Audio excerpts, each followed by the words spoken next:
Pessoal, beleza ou não? Como que tá? Bom, hoje vamos falar um pouquinho sobre a Índia e a China na antiguidade. A Índia e a China, pessoal, elas têm uma cultura totalmente diferente da cultura ocidental, da cultura europeia, que a gente muito teve influência durante a nossa história, né?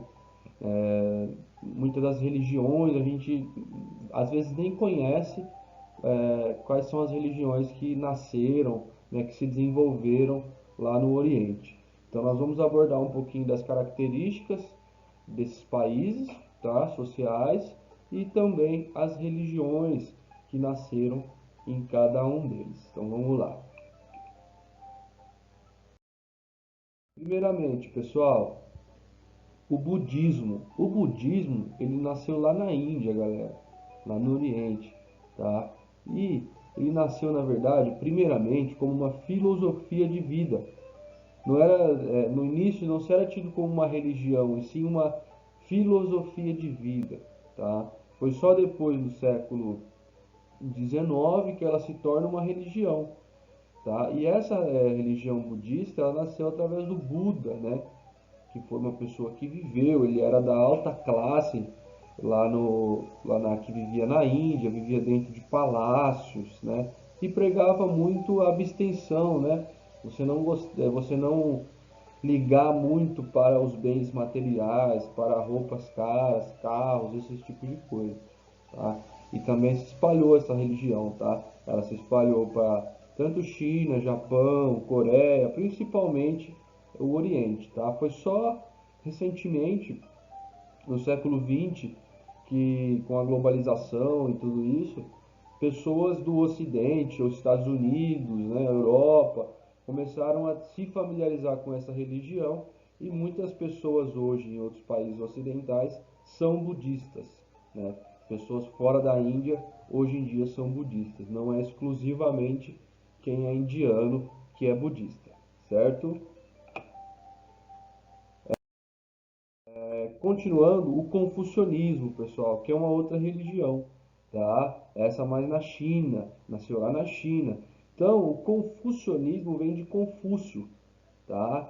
E quem era Confúcio? O outro nome dele era Kung Fu Tzu, tá? E ele defendia as virtudes morais, tá? O bom comportamento, a moralidade, tá? Das pessoas e também a bondade e o desenvolvimento da educação. Então, o Confúcio ele estava muito baseado na educação das pessoas, tá? E se tornou também a religião oficial da China lá no século 3 antes de Cristo, certo? Isso é o confucionismo, pessoal. Continuando, é, agora sobre a sociedade indiana, pessoal, uma sociedade de castas. Por que uma sociedade de castas? Lá no início, lá na origem vamos supor, da sociedade indiana, né? Os arianos dominaram aqueles primeiros habitantes que viviam ali, né, em pequenas aldeias, em pequenas tribos, pequenas sociedades, tá? E esses arianos difundiram o brahmanismo, que era a doutrina que eles seguiam, tá? E essa doutrina ela estava baseada num livro sagrado. Esse livro sagrado era chamado de Vedas, pessoal, tá? E nesse livro estava uma classificação social que essas pessoas tinham que seguir. Ah, que classificação era essa? Primeiro vinham os brahmanes, que eram os sacerdotes, tá? Depois os kshatriyas, que seriam os guerreiros, tá? Os vaixás, que eram trabalhadores e escravizados, e por último os párias, que eram pessoas não arianas marginalizadas, tá? O interessante, pessoal, dessa sociedade de castas é que ela não permitia mudanças sociais. Você não pode, por exemplo, ser um párias, tá? Que é uma pessoa não ariana marginalizada e conseguir virar um brahmanes, tá? Que é um sacerdote que está no topo da sociedade indiana. Então é uma sociedade totalmente estagnada, rígida, tá, pessoal? Até os dias de hoje, mesmo a Índia, o governo indiano liberando a mudança de castas, né? Não fazendo com que seja obrigatoriamente seguido isso, os indianos não acabam seguindo, acabam ainda fazendo essa sociedade de castas e não mudando de uma casta para outra, tá bom? A sociedade chinesa, galera, nasceu lá mais ou menos em 5000 antes de Cristo, tá? Juntamente às aldeias do Rio Amarelo, né? O Rio Amarelo tinha esse nome por causa da sua coloração, tá?